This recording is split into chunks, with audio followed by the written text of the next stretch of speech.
দেব চৌধুরী, আমাদের একটা কথা খুব ভাইরাল হয়েছিল, যে কোনো টুর্নামেন্টে আমরা যাই যে আমাদের টার্গেট পরের বিশ্বকাপ।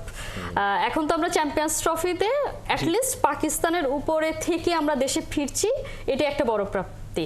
এখন 2027 বিশ্বকাপ আমাদের এখন টার্গেট হওয়া উচিত, এবং সেইভাবে যদি আমরা সেইখানে যদি কিছু একটা করতে চাই, কিভাবে রেডি হব?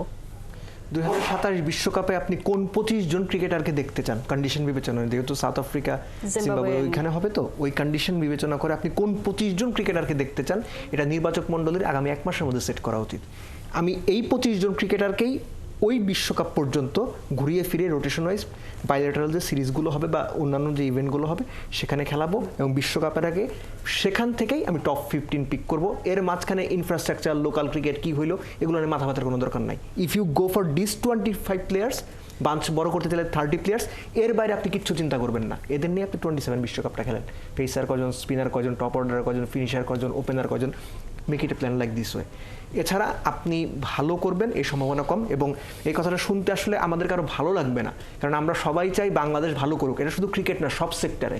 কিন্তু আনফর্চুনেটলি আমাদের সব সেক্টরেই ভালো করার সংখ্যাটা কম। ভালো আমরা করি না, সেটা সংখ্যাটা কম।